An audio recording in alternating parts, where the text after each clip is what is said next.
Next, विश्व के विभिन्न संविधानों का मिश्रण। भारतीय संविधान विश्व के विभिन्न संविधानों का एक मिश्रण है। भारतीय संविधान निर्माताओं ने विश्व के विभिन्न संविधान से कुछ ना कुछ ग्रहण किया है। यही कारण है कि भारतीय संविधान को विश्व के विभिन्न संविधानों का ऋणी कहा जाता है। विश्व के विभिन्न संविधानों का ऋणी कहा जाता है। अब भारतीय संविधान पर Canada, Britain, America, Ireland, Australia के संविधान का विशेष प्रभाव पड़ा है। संसदीय शासन प्रणाली का भारतीय संविधान में समावेश ब्रिटेन के संविधान से लेकर किया गया है। याद रखिए, संसदीय शासन प्रणाली किससे लिया गया है? ब्रिटेन से। और कनाडा के संविधान के तहत भारतीय संविधान में भी यूनियन शब्द का प्रयोग किया गया है और एक शक्तिशाली केंद्र की स्थापना की गई है। अवशिष्ट शक्तियाँ दोनों संघों के अंतर्गत केंद्र को सौंपी गई है।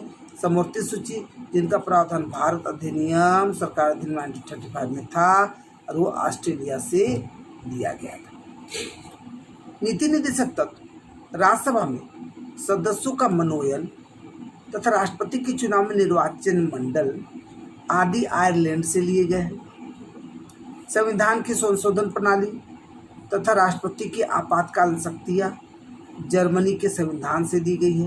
तो आपातकालीन शक्तियाँ जर्मनी से, नीति निर्देशक तत्व आयरलैंड से, मूल अधिकार तथा न्यायपालिक पुनर्वलोकन अमेरिकी संविधान से ग्रहण किया गया। तो मूल अधिकार और न्यायपालिक का, तो मौ से मूल, मौ से मतलब क्या बोलते हैं, सॉरी, अ से अधिकार, अ से अमेरिका, ऐसे, और न्याय को भी अमेरिका पे फोकस करेंगे।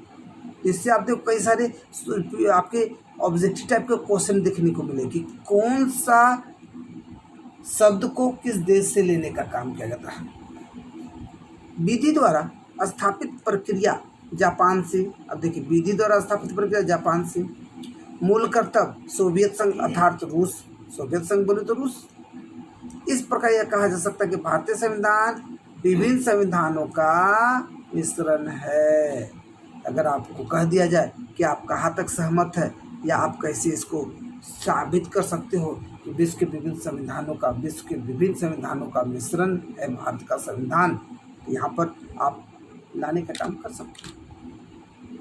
तो निष्कर्ष के रूप में कहा जा सकता है कि भारतीय संविधान का एक ऐसा पावन दस्तावेज है, संविधान का एक पावन दस्तावेज है जिसके सही एवं ईमानदारी पूर्वक संचालन से भारत की काया पलट सकती है।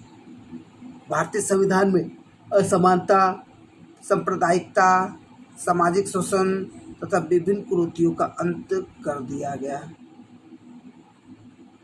ठीक है।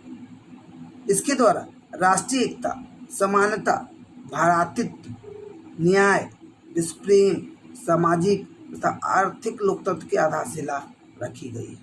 यदि इसका ईमानदारी पूर्वक दृढ़ इच्छा शक्ति से अनुपालन किया जाता है तो भारत का उत्थान होगा, गलत अनुपालन से राष्ट्र का विनाश होगा। डॉक्टर अंबेडकर के कथन का उल्लेख करना, ठीक है, समीचीन होगा कि कोई भी संविधान कितना ही अच्छा क्यों ना हो, कोई भी इंसान कितना अच्छा क्यों ना हो, यदि उसको कार्यान्वित करने वाले लोग बुरे हैं तो निश्चित रूप से बुरा होगा। इससे स्पष्ट है कि संविधान की सफलता राष्ट्रीय चरित्र तथा उसके कार्यान्वित करने वालों के चरित्र और इच्छा शक्ति पर निर्भर करती है। ठीक है। तो हमने क्या फोकस किया यहाँ पर? विश्व के विभिन्न संविधानों का मिश्रण, ये भी भारत का संविधान का एक फीचर्स है। ठीक है।